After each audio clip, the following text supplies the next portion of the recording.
The bright afternoon sun shone down on the busy city streets as Maya stepped out of the taxi, clutching her small purse. She had been saving for months, working extra shifts at the diner, just to open her first bank account. It was a big step toward her future, a step toward independence. Dressed in a simple white blouse and jeans, she looked around at the towering glass building before her. "This is it," she whispered to herself, feeling a mixture of excitement and nervousness. As she walked into the grand bank lobby, she could feel the cold blast of air conditioning hitting her face. The marble floors gleamed under the fluorescent lights, and the faint scent of polished wood and fresh paper filled the air. Wealthy clients in tailored suits and designer dresses moved past her, their conversations filled with discussions of investments and business deals. But Maya wasn't here for all that. She just wanted to open a basic savings account. She approached the reception desk where a middle-aged woman with sharp eyes and neatly pinned-up hair sat, typing on a computer. "Excuse me," Maya said politely. "I'd like to open an account." The woman barely glanced at her before giving a stiff nod. "Go to the counter," she said, gesturing toward a row of tellers. Maya thanked her and walked over to one of the empty counters where a bank teller, a young woman with sleek blonde hair and an expensive-looking wristwatch, was seated. "Hi," Maya said with a friendly smile. "I'd like to open a savings account." The teller's eyes flicked over Maya's simple outfit and then narrowed slightly. "Do you have an appointment?" Maya shook her head. "I didn't know I needed one." The teller let out a small sigh, as if already irritated. "Do you have a minimum deposit of $10,000? Maya's smile faltered. "No, I was told the basic account starts with a smaller amount." The teller leaned back in her chair, crossing her arms. "Well, maybe, but we usually don't do these kinds of accounts for people who don't meet certain financial standards." Maya's heart sank. She had read about discrimination happening in different places, but she never expected to experience it firsthand. She looked around, noticing how the other customers were being treated with warmth and professionalism. Why was she being spoken to like this? "I have all the required documents," Maya said, trying to keep her voice steady. "I just want to open a simple account." The teller gave her a forced smile, but it didn't reach her eyes. "Let me check if we can even process this." She turned to her computer, but Maya could tell she wasn't in a hurry to help. Instead, she whispered something to the teller beside her, and both of them glanced at Maya before smirking. Maya's fingers curled around the edge of the counter. She had worked so hard to get here. Why were they treating her like she didn't belong? A few minutes passed before the teller looked back up. "I'm sorry, but I don't think we can process your request today. You might want to try another bank." Maya felt heat rise to her cheeks. "What do you mean? I meet all the requirements." The teller shrugged. "It's just policy." Maya's stomach tightened. This wasn't about policy. It was about something else, something unfair. She took a deep breath, forcing herself to stay calm. "Could I speak to a manager?" The teller's smile faded slightly. "They're busy." Maya didn't move. She stood her ground. "I'd still like to speak to one." The teller sighed dramatically and pressed a button on her desk phone. Within a minute, a tall man in a dark suit approached. His name tag read Mr. Edwards, branch manager. He gave Maya a quick glance before turning to the teller. "What's the issue?" "This young woman wants to open a basic savings account, but I explained we don't usually do those without a significant deposit," the teller said smoothly. Mr. Edwards turned his full attention to Maya. "I'm sorry, miss, but we have certain standards here. Perhaps a different institution would be a better fit for you." Maya's stomach twisted. She could feel the stares of the employees and some of the customers around her. They expected her to quietly accept this treatment and walk away. But she wouldn't. Not this time. She reached into her purse, pulling out her phone. "Would you mind repeating that?" she asked, her voice steady. The teller's expression darkened. "Excuse me. I'd like to record this conversation," Maya said. "Just to make sure I understand your policies correctly." A flicker of uncertainty passed over Mr. Edwards' face. That won't be necessary, he said quickly. There's nothing to record. Maya didn't back down. Then why am I being denied an account when I meet all the requirements? The bank manager's jaw tightened. Miss, I don't think this is the place for these kinds of discussions. Maya held her ground. I think it is. Because I deserve to be treated the same way as any other customer. A few people nearby had stopped what they were doing, listening to the conversation. Some of them looked uncomfortable. Others whispered amongst themselves. Just as Mr. Edwards opened his mouth to respond, a deep voice cut through the tension. Is there a problem here? Everyone turned to see a tall man in an expensive navy blue suit standing near the entrance.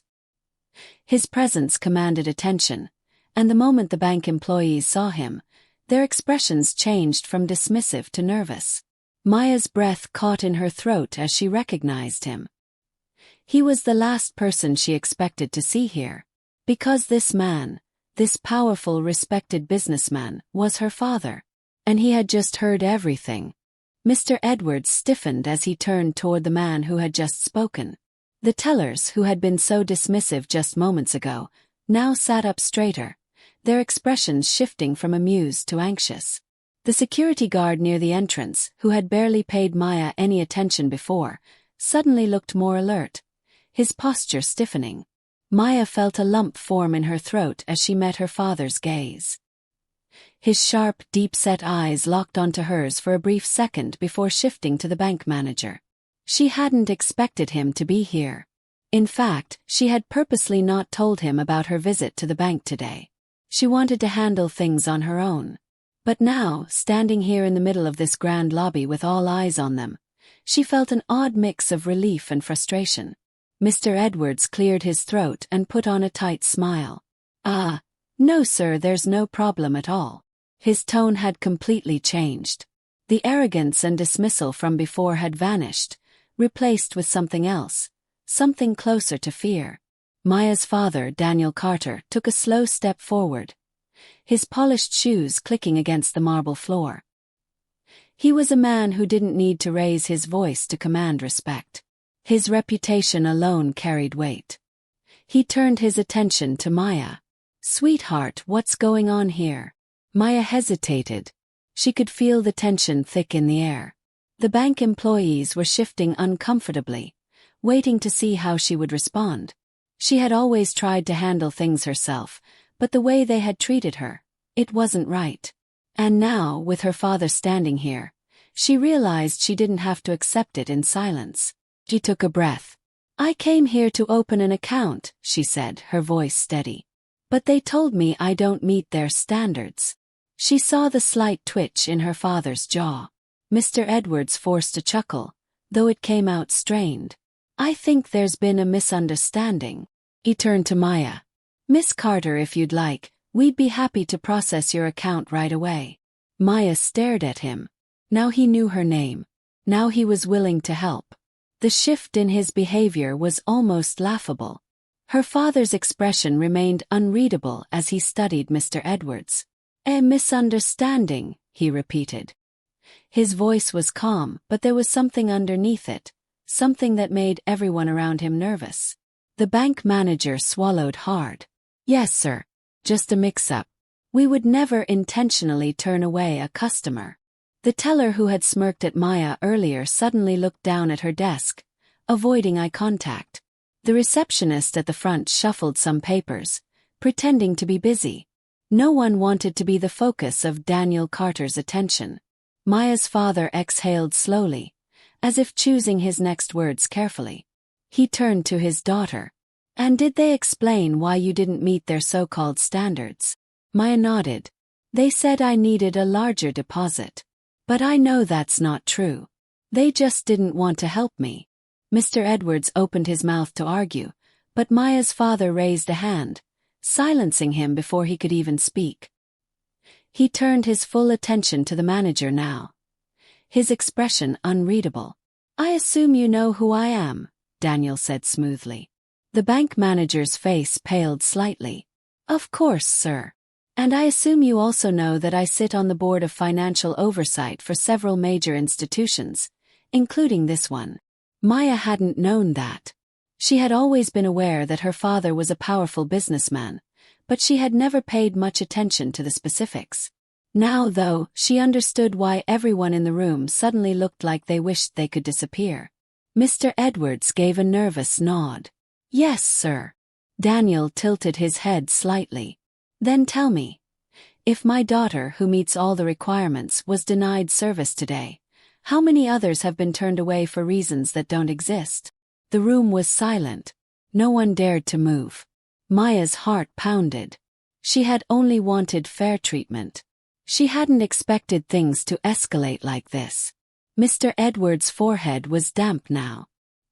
He reached up, dabbing it with a handkerchief. I assure you, Mr. Carter, we serve all our customers with the utmost professionalism." Daniel's eyes flicked to the teller who had first dismissed Maya. "Is that so?" The woman shrank slightly in her seat. She didn't dare speak. Daniel let the silence stretch for a long moment. Then he took a step back, adjusting the cuffs of his suit. "Maya," he said, turning to her, "do you still want to open an account here?" Maya hesitated. Every part of her wanted to say no, to walk out and never set foot in this bank again. But at the same time, she had come here for a reason. She wasn't going to let a few people's prejudices stop her from doing what she had planned. She met her father's eyes and nodded. "Yes." Daniel looked at the bank manager. "Then you will process her account. And you will do it now." Mr. Edwards nodded so quickly it was almost comical. "Of course, sir. Right away." The teller scrambled to gather the necessary paperwork, her hands trembling slightly. She no longer had the same smug expression she had earlier. Now she was eager to assist, her voice suddenly polite and accommodating.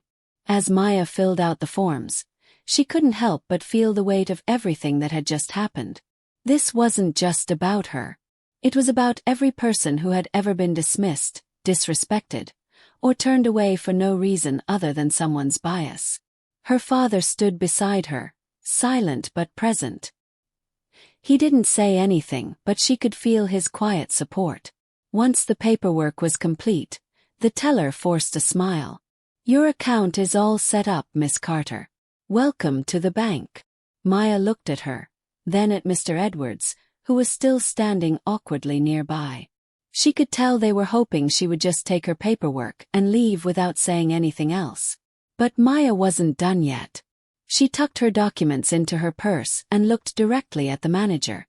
"I hope the next time someone like me walks in here, they don't have to bring someone powerful just to be treated with basic respect." Mr. Edwards opened his mouth, then closed it again. He had no response. Maya turned to her father. "I'm ready to go now." Daniel nodded, a small flicker of pride in his expression. "Let's go." As they walked out of the bank, Maya felt different than when she had entered. She had come in hoping to quietly take control of her financial future. She left knowing she had done something more. She had stood up not just for herself, but for everyone who had ever been made to feel small. And as they stepped back into the bright afternoon sun, she knew one thing for certain. This was only the beginning. As Maya and her father stepped out of the bank, she let out a slow breath, feeling the weight of everything that had just happened settle inside her. The warmth of the afternoon sun contrasted sharply with the coldness she had felt inside that bank, the way they had looked at her, dismissed her, only to change their attitude the moment they realized who her father was. She should have felt victorious, but instead she felt something else. Something unfinished. Her father's car, a sleek black sedan, was parked by the curb. His driver, an older man named Robert, stepped out and opened the door for them. Maya hesitated before getting in, glancing back at the bank entrance. Through the glass windows, she could still see the employees, now scrambling, whispering to each other, casting nervous glances outside. She wondered if they had learned anything from what had just happened, or if they would simply go back to treating the next person like they didn't belong. Daniel Carter slid into the back seat beside her, adjusting his cufflinks with the same precision he applied to everything in his life. He wasn't a man who wasted words, but Maya could feel the weight of his silence. The car pulled away from the curb, gliding smoothly onto the busy city streets. "You handled yourself well in there," her father finally said, his voice even. "I'm proud of you." Maya turned her head to look at him. "I shouldn't have had to handle anything. I just wanted to open a bank account." Her father nodded slowly. "You're right." He was quiet for a moment before adding, "But that's the reality of the world we live in." Maya clenched her jaw. "And that's exactly the problem." Her father didn't respond right away. He simply studied her, as if seeing a side of her he hadn't fully recognized before. Maya had spent most of her life trying to step out from his shadow, trying to prove she was more than just Daniel Carter's daughter. She had never wanted to use his name to open doors for her. But today she had been forced to. And that made her feel sick. After a long pause, her father spoke again. "What do you want to do about it?" Maya blinked. "What do you mean?" Daniel leaned back slightly. "You could walk away. You got what you needed. Or..." His voice trailed off, giving her space to think. Maya's mind raced. She knew her father didn't believe in dwelling on emotions. He believed in action. And truthfully, she didn't want to just walk away either. She pulled out her phone and scrolled to the recording she had made inside the bank. She replayed the audio, listening to the bank manager's words, the teller's dismissive tone. The conversation was crystal clear, undeniable. "I want people to know what really happens in places like that," Maya said firmly. "How many people have been turned away just because they don't look like they belong? I'm sure I wasn't the first." Her father studied her for a long moment before nodding. "Then let's make sure you're heard." Maya had always known her father was powerful, but she had never asked for his influence. Now she realized she didn't have to ask. He was already thinking 10 steps ahead. The next morning, Maya woke up to her phone buzzing non-stop. Messages flooded in, texts from friends, notifications from social media. Confused, she unlocked her phone and gasped. Her story had gone viral. She hadn't even posted the recording yet, but somehow the news had spread. A business news website had already run an article. "Prominent bank under fire for alleged discriminatory practices against young woman. Turns out she's the daughter of a financial titan." Maya scrolled further, her heart pounding. Comments were pouring in. Some people were outraged, sharing their own experiences of mistreatment at banks and other institutions. Others dismissed it, calling her privileged, saying she only got attention because of who her father was. And then there were the comments that cut deeper, the ones questioning whether discrimination had even happened at all. Her phone buzzed again. This time it was an unknown number. She hesitated before answering. "Hello." A familiar voice came through the line. "Miss Carter, this is Mr. Edwards from the bank." Maya sat up straighter. The nervousness in his tone was clear.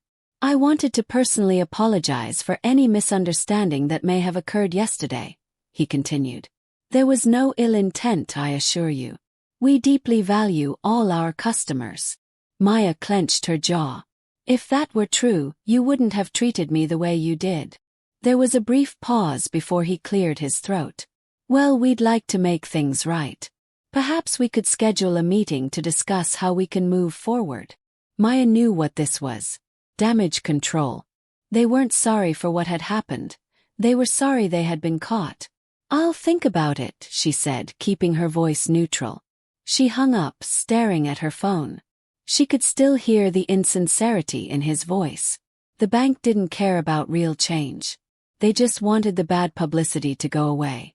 That evening, Maya sat across from her father in his study, the dark wood-paneled walls lined with books and framed business awards. She had always admired his work ethic, his ability to turn nothing into something. Now, for the first time, she saw his world colliding with hers. "You're making people uncomfortable," Daniel said, setting down his glass of water. "That's good. But it also means they'll push back." Maya exhaled. She already knew that. The comments online, the way some people tried to twist the story into something it wasn't, it was exhausting. "Do you think I'm doing the right thing?" she asked. Her father leaned forward, his gaze steady. "I think you need to ask yourself what outcome you want. Do you just want an apology? Or do you want to make sure this never happens to anyone else? Maya swallowed hard. She knew the answer. But what she didn't know was just how far some people would go to keep things the way they were. The next day, as she walked into her favorite coffee shop, she noticed something strange. A man in a suit, sitting near the window, watching her a little too closely. When she left, another man, different but dressed just as sharply, was leaning against a car across the street, eyes following her movements. Maya's heart pounded. Was she imagining things? Or was someone making sure she got the message? She reached for her phone to call her father, but then she hesitated. Well, she wasn't going to back down. Whatever was happening, she needed to find out the truth. And she needed to find it fast. Maya tried to shake off the uneasy feeling as she walked away from the coffee shop, but the weight of the stranger's stare lingered. She glanced back once, just to be sure, and her stomach tightened when she saw the suited man still standing by the car. He wasn't looking away this time. He was watching her directly. She quickened her pace, turning the corner onto a busier street. Her heart pounded in her chest as she reached for her phone and scrolled to her father's number. But she hesitated. If she called him now, he would take over.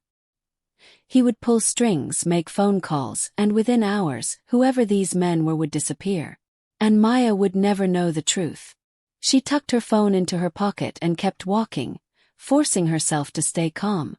If someone was trying to intimidate her, she wouldn't let them see her afraid. That evening, she sat in her apartment, replaying the events of the last few days in her mind. The bank's mistreatment, the viral backlash, the sudden attention from the media. And now, the feeling that someone was watching her. It was all connected. She was sure of it. Her laptop sat open on the table in front of her. Her inbox flooded with messages. Some were supportive, people sharing their own experiences of discrimination. Others were hateful, accusing her of making a big deal out of nothing. And then there were the ones that made her pause. Be careful who you cross. You don't know what you've started. Maya swallowed hard. She clicked on the message, checking the sender. No name. No profile picture. Just an empty email address. She closed her laptop and exhaled, trying to steady herself. A sharp knock at the door made her jump. She hesitated, then got up slowly. Peering through the peephole, she relaxed when she saw a familiar face. It was Jordan, her best friend. She unlocked the door and he stepped inside. His expression serious. I saw something weird today, he said, closing the door behind him. I was leaving work, and this black car was parked outside. 2 guys in suits, just sitting there. Maya felt a chill run through her. Did they do anything? Jordan shook his head. No. But when I walked past, one of them was on the phone. And I swear I heard him say your name. Maya sat down heavily on the couch. This isn't just about the bank anymore. Jordan nodded. Someone doesn't want you digging deeper. Maya took a slow breath, trying to piece everything together. The bank had been desperate to cover up what had happened. But why? Was it just about bad publicity? Or was there something bigger at play? I need to find out who's behind this, she said. Jordan frowned. Maya, this is getting dangerous. Maybe you should. I'm not stopping, she cut in. Not now. Jordan sighed, rubbing a hand over his face. Then at least don't do this alone. She met his gaze. I won't. The next morning Maya went back to the bank. But this time she wasn't alone. She and Jordan walked into the lobby, and instantly the energy shifted. Employees whispered to each other, eyes darting in her direction. The receptionist hesitated before speaking. Miss Carter, do you have an appointment? I'm here to see Mr. Edwards, Maya said, her voice steady. The receptionist picked up the phone, murmured something, then nodded. He'll see you. Moments later, Maya and Jordan were escorted into the manager's office.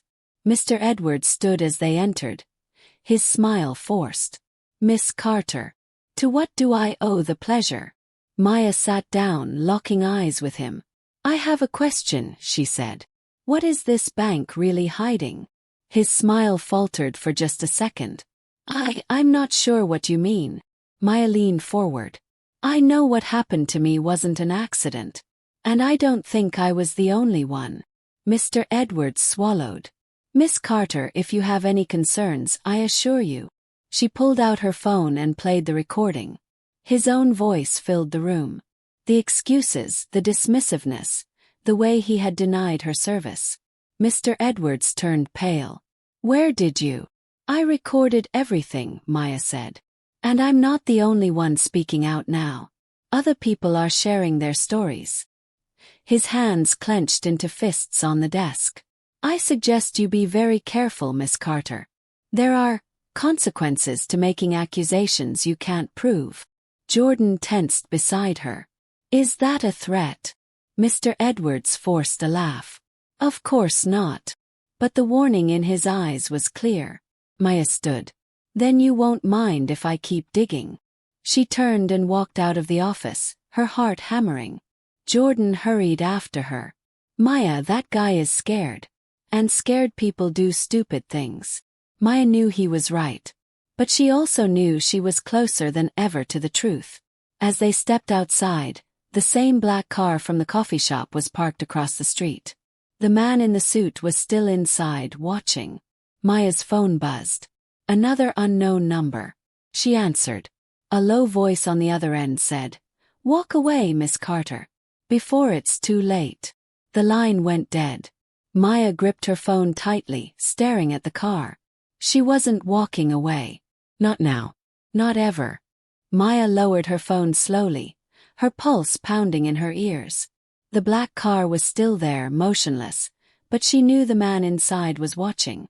She didn't move. She wanted him to see that she wasn't scared, even if deep down she was. Jordan stepped closer, his voice low. We need to go. Now. Maya exhaled sharply, then turned away from the car, acting as if the phone call hadn't rattled her. She and Jordan walked briskly down the sidewalk, but she could feel the tension between them, thick and unspoken. As they rounded the corner, Jordan finally broke the silence. Maya, whoever these people are, they're serious. That was a warning. Maya kept her eyes straight ahead. I know. Jordan grabbed her arm gently, forcing her to stop. And you're still going to keep pushing. She looked at him, fire in her eyes. I don't have a choice. If I back down now, they win. And if they're this desperate to scare me, it means there's something bigger at stake. Jordan sighed, running a hand over his face. Then we need to be smarter about this. Maya nodded. She wasn't reckless. She knew she couldn't take this lightly. But she also knew she had to find out the truth before they silenced her for good. That night, she sat on her bed with her laptop open, scanning through emails, messages, and social media posts. More people were coming forward with stories about the bank. Some claimed they'd been denied loans without explanation. Others had closed their accounts after years of being treated unfairly. The pattern was clear. This wasn't just about her. But then one email caught her eye. Subject, I have information. But you need to be careful. The sender's name was hidden behind a generic email address, but the message was short and direct. The bank has been covering up more than discrimination. There's fraud involved. Big fraud. They don't want anyone digging into their records. That's why they're watching you. If you really want the truth, meet me. Maya's fingers hovered over the keyboard as she read the message again. Fraud.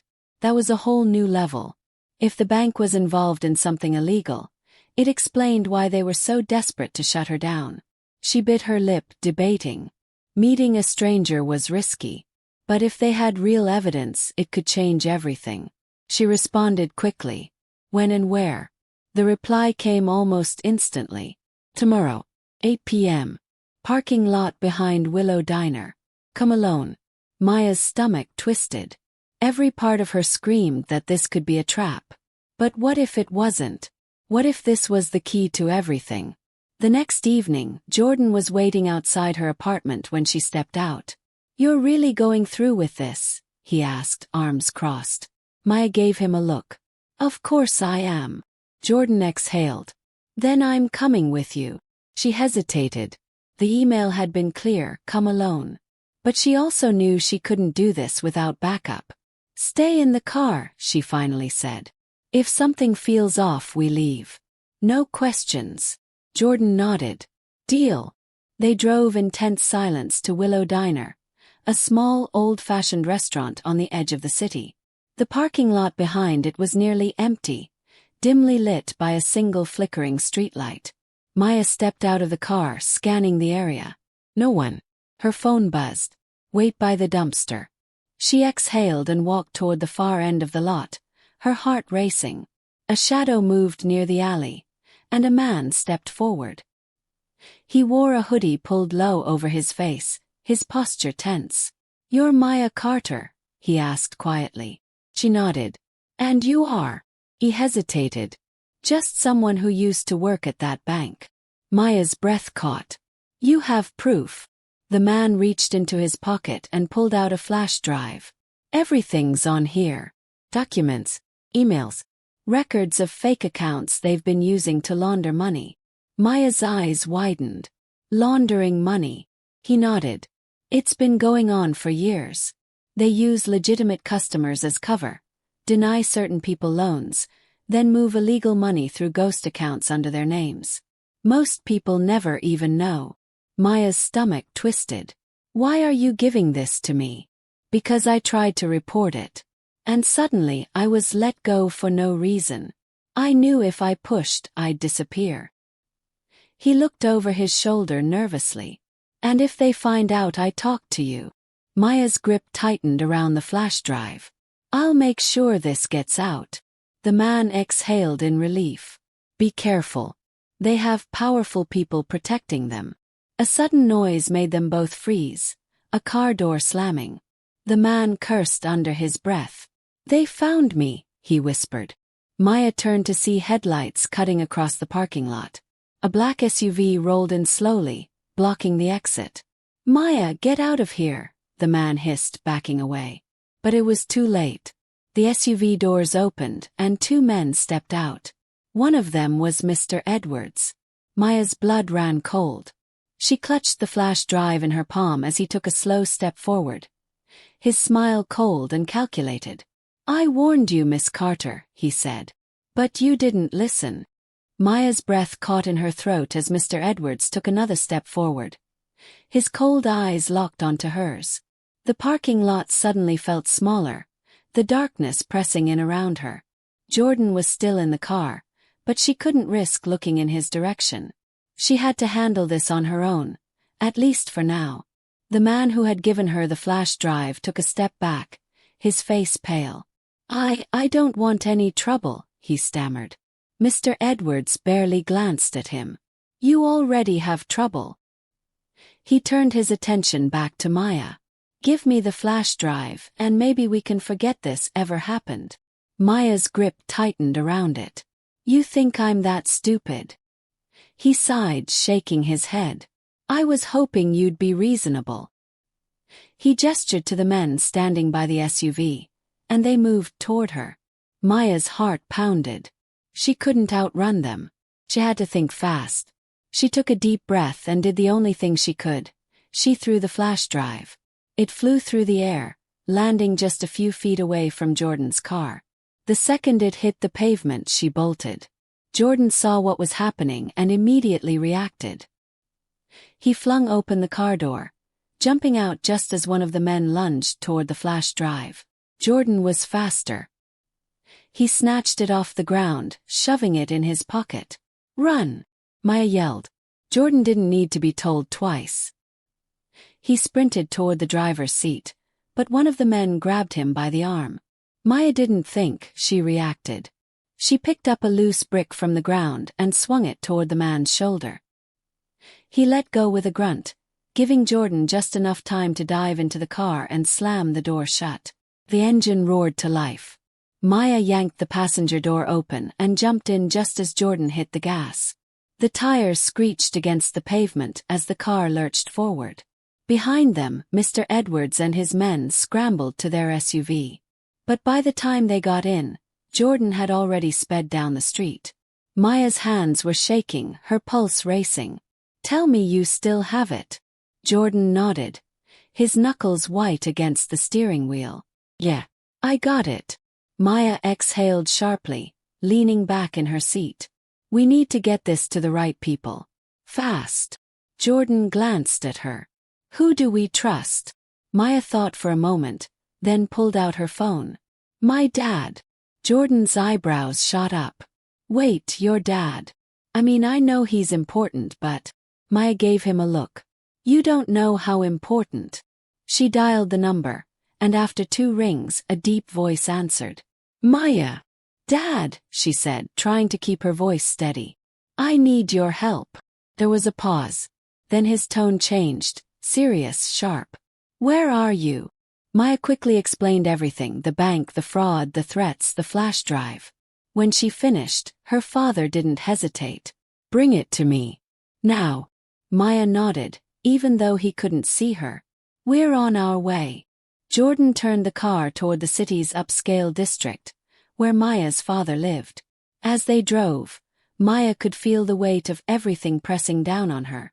She had always known her father was powerful, but she had never needed his influence like this before. When they arrived at his estate, security guards were already waiting at the gate. They waved Jordan's car through without question. Maya's father, Richard Carter, stood at the front steps, his expression unreadable. He was a man used to control, a man whose name carried weight in the business and political world. The moment Maya stepped out of the car, he walked toward her. Are you hurt? She shook her head. I'm fine. He turned to Jordan, who was still gripping the flash drive. Give it to me. Jordan hesitated for only a second before handing it over. Richard took the drive and immediately turned toward the house. Come inside. Maya and Jordan followed him into his office, a large, elegant room filled with books and polished wood. Richard plugged the flash drive into his computer, his sharp eyes scanning the files. After a long moment, he exhaled. This is worse than I thought. Maya stepped closer. You knew. Richard glanced at her. I had suspicions, but nothing concrete. Until now. Maya's stomach twisted. And you didn't do anything. Richard's expression hardened. Because without proof, taking down powerful people doesn't work the way you think it does. Maya clenched her fists. Well, now we have proof. Richard nodded. And that means we have to move carefully. Just then his phone rang. He answered, his expression darkening as he listened. When he hung up, he looked at Maya and Jordan. They know you have the files, he said. And they're desperate. Maya swallowed. What does that mean? Richard's voice was calm, but his words were chilling. It means they'll do anything to stop this from going public. Maya and Jordan exchanged a glance. Then, before anyone could say another word, the lights in the house flickered. And outside, the sound of tires screeching filled the air. Richard's eyes flickered toward the window. The screeching tires outside sent a sharp jolt of tension through the room. Maya's heart pounded as she rushed to the side, peering through the heavy curtains. Headlights cut through the darkness, illuminating the long driveway. A black SUV had stopped just outside the gate, its engine rumbling like a warning. Jordan stiffened beside her. They found us. Richard remained calm, but Maya noticed the subtle way his hand moved toward his desk, where a secure phone sat. Without a word, he pressed a button. A moment later, the estate's security team moved into action. The guards outside stepped forward, positioning themselves between the house and the vehicle. The SUV's doors opened, and 3 men stepped out. Even from a distance, Maya recognized Mr. Edwards. His usual arrogance was gone, replaced by a desperate, hardened look. He raised his hands as if trying to show he wasn't there for trouble, but Maya wasn't fooled. Richard motioned for Maya and Jordan to stay back as he walked toward the door, opening it just enough to be heard. You have exactly 10 seconds to get off my property. Mr. Edwards took a step forward. Mr. Carter, please, we need to talk. Richard's voice remained cold. There is nothing to discuss. Edwards clenched his jaw, his confidence slipping. We can work something out. You don't understand what's at stake. Richard tilted his head. I understand perfectly. Your bank has been exploiting innocent people, laundering money under their names, and covering it up with discrimination. Now, thanks to my daughter, you've been caught. Edward's face darkened. You don't know who you're going up against. Richard smirked. Actually, I do. And that's why I already sent the files to my legal team, a trusted news outlet, and the authorities. Even if you somehow walk away from this, your bank is finished. Maya felt a strange satisfaction as Edward's expression crumbled. His shoulders slumped as he realized there was no way out. The power he once held had vanished. A moment later, flashing red and blue lights appeared at the end of the street. Police vehicles surrounded the SUV, blocking any chance of escape. Officers stepped out, weapons drawn, commanding Edwards and his men to surrender. One by one they raised their hands. Maya let out a breath she hadn't realized she was holding. As the police moved in, she turned to her father. It's really over. Richard nodded. For them, yes. He looked at her, his expression softening. But for you, this is just the beginning. Maya frowned. What do you mean? Richard sighed. You exposed corruption at one of the most powerful financial institutions in the city. That's not something people forget. There will be those who admire you for it, and others who see you as a threat. Maya straightened her shoulders. Then let them. I did what was right. Richard studied her for a moment, then smiled. Yes, you did. Jordan exhaled, running a hand through his hair. I don't know about you guys, but I could use about 5 hours of sleep and maybe a burger. Maya laughed, the tension finally breaking. Make that 6 hours and extra fries. Richard chuckled. Go home, both of you. You've done more than enough. As they stepped outside, the night air felt different, lighter, as if a weight had finally been lifted. The police had secured Edwards and his men, and the once intimidating SUV sat powerless under the flashing lights. Maya turned to Jordan. Thanks for sticking with me through all this. Jordan gave her a lopsided smile. Are you kidding? I wouldn't have missed it. Besides, you still owe me ice cream for nearly getting me kidnapped. Maya rolled her eyes. Fine. 1 ice cream. But I get to pick the flavor. Jordan groaned. Just don't say mint chocolate chip. Maya smirked. Too late. As they drove away, Maya looked out the window, watching the city lights blur past. She had started this journey just wanting justice for herself. But along the way, she had uncovered something much bigger. And for the first time in a long time, she felt truly free.